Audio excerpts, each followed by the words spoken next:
Hey guys, this is Suresh Thapa and welcome to our channel. Video अच्छा लगे तो उसको लाइक, शेयर और सब्सक्राइब जरूर करें। तो आज हम स्टडी करेंगे ह्यूमन रेस्पिरेटरी सिस्टम के बारे में। तो चलिए शुरू करते हैं। सबसे पहले ह्यूमन रेस्पिरेटरी सिस्टम को समझने से पहले हम लोगों ने इससे पहले प्रीवियस टॉपिक में क्या समझा था कि हमारा ह्यूमन डाइजेस्टिव सिस्टम कैसे वर्क करता है ह्यूमन बॉडी के अंदर, कैसे प्लांट जो हैं अपना फूड इनटेक करते हैं by the process of photosynthesis.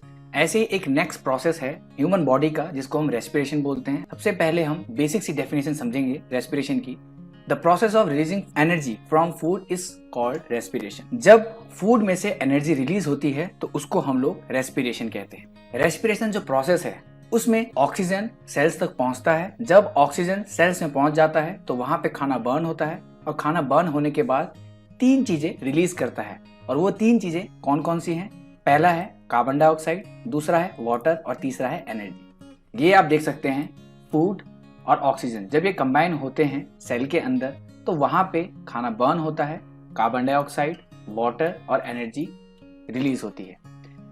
जितना भी ये रेस्पिरेशन प्रोसेस है, ये पूरा का पूरा रेस्पिरेशन प्रोसेस जो होता है वो सेल की बॉडी के अंदर होता है। मतलब ये आपको दिख रहा होगा ये डायग्राम, ये सेल की बॉडी है पूरी। इस सेल की बॉडी के अंदर ये पूरा का पूरा रेस्पिरेशन प्रोसेस होता है। क्या डिफरेंस होता है ब्रीदिंग और रेस्पिरेशन में, अब ये जानना भी बहुत जरूरी है। ब्रीदिंग एक फिजिकल प्रोसेस है जो हम करते हैं, हमने सांस ली और छोड़ी, ये एक फिजिकल प्रोसेस है। लेकिन रेस्पिरेशन एक बायोकेमिकल प्रोसेस है। बायोकेमिकल प्रोसेस कहने का मतलब क्या है कि कुछ केमिकल चेंजेस होते हैं हमारी बॉडी के अंदर ड्यूरिंग द रेस्पिरेशन, उसी को हम बायोकेमिकल प्रोसेस बोलते हैं। और रेस्पिरेशन जस्ट अपोजिट होता है फोटोसिंथेसिस के। ब्रीदिंग का मतलब होता है सिंपल, हमने ऑक्सीजन को इनहेल किया और कार्बन डाइऑक्साइड को एक्सहेल किया।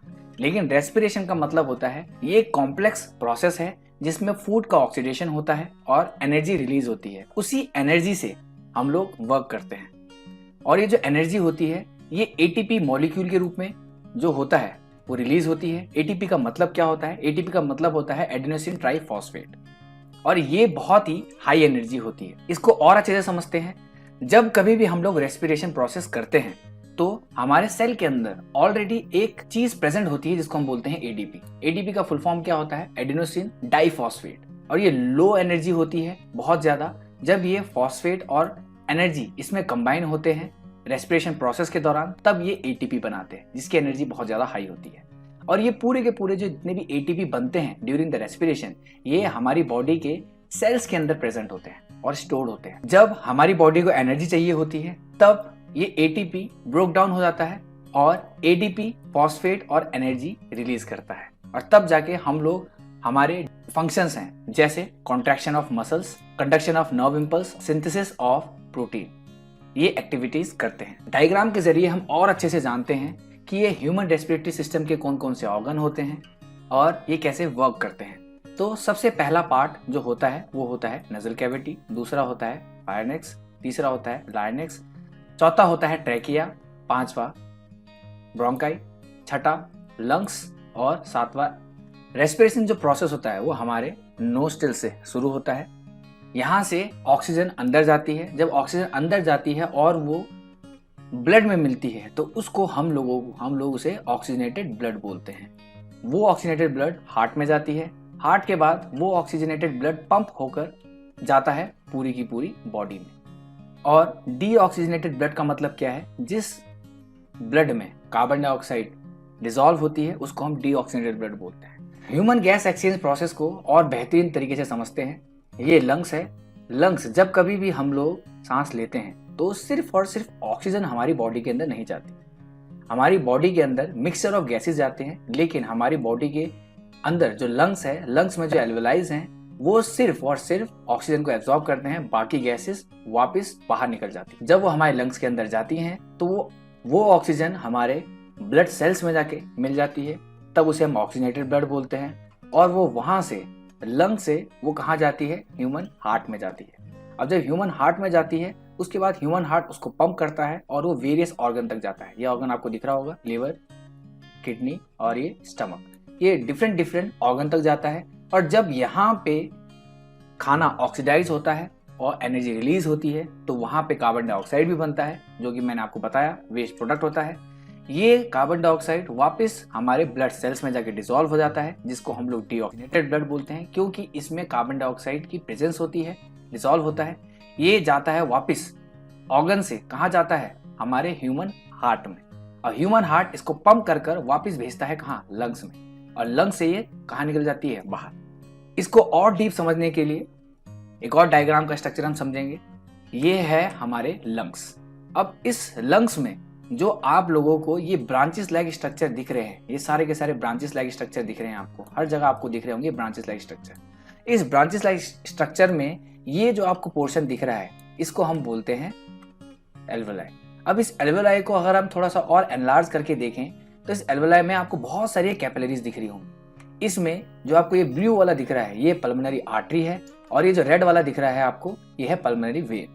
पल्मोनरी आर्टरी का काम क्या होता है, ये कैरी करता है डीऑक्सीनेटेड ब्लड, मतलब जिस ब्लड सेल्स में कार्बन डाइऑक्साइड डिसॉल्व है वो कैरी करता है पल्मोनरी आर्टरी, और ये ब्लड को कैरी करता है from human heart to lungs.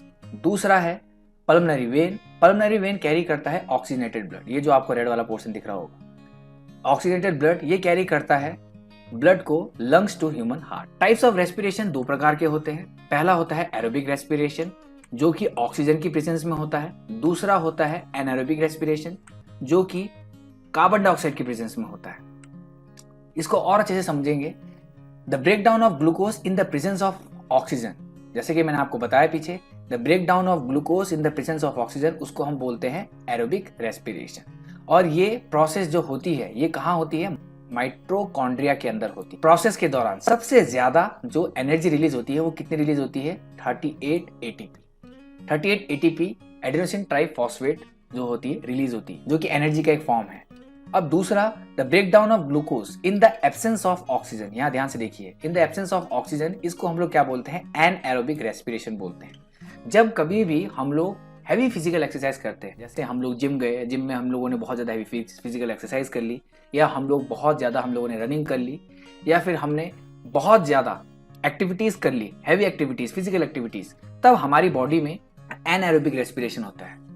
इसको समझने के लिए हमें ये भी समझना पड़ेगा, जब कभी भी हम लोग फिजिकल हैवी एक्सरसाइज करते हैं तो हमारी जो ब्रीदिंग रेट होती है वो बढ़ जाती है, और हमारी जो सांसें होती हैं वो छोटी हो जाती हैं। और जब सांस हमारी धीरे धीरे छोटी होना शुरू होती है तो ऑक्सीजन की जो मात्रा होती है वो हमारे लंग्स तक प्रॉपर नहीं पहुंच पाती। लेकिन हमारी बॉडी को एनर्जी तो चाहिए, तो हमारी बॉडी उस समय कार्बन डाइऑक्साइड का इस्तेमाल करती है, और हमारी बॉडी में एनारोबिक रेस्पिरेशन होता है, जिसकी वजह से हमारी बॉडी में एक एसिड बनता है जिसको हम बोलते हैं लैक्टिक एसिड। और इसी लैक्टिक एसिड के बनने के कारण या एक्युमुलेट होने के कारण हमारे जो मसल्स होते हैं वो क्रैम्प हो जाते हैं।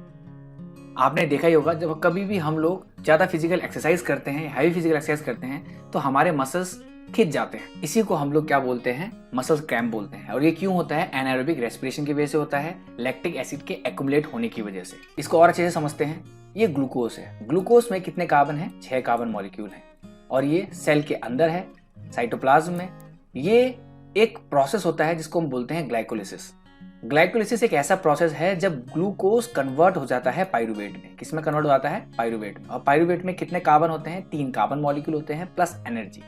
अगर ये एब्सेंस ऑफ ऑक्सीजन में होता है तो वहां पे इथेनॉल बनता है, कार्बन डाइऑक्साइड बनता है और एनर्जी बनती है। बहुत कम एनर्जी बनेगी। और ये ईस्ट में होता है। ये अगर बहुत ही कम ऑक्सीजन में बने तब वहां पे लैक्टिक एसिड और एनर्जी बनती है। लैक्टिक एसिड के बारे में आपको बता दिया मैंने कि कैसे हमारे मसल्स में लैक्टिक एसिड बनता है और हमारे मसल्स क्रैम्प हो जाते हैं। और ये जब प्रेजेंस ऑफ ऑक्सीजन में होता है माइटोकॉन्ड्रिया के अंदर, तब कार्बन डाइऑक्साइड, वाटर और एनर्जी निकलती है। और ये एनर्जी जो निकलती है ये 38 ATP निकलती है, या 36 ATP कह सकते हैं आप लोग। बहुत ज्यादा एनर्जी होती है। आई होप आप लोगों को समझ में आया होगा। और कोई भी आप लोगों के डाउट होंगे तो आप डाउट सेशन में आप मुझसे पूछ सकते हैं।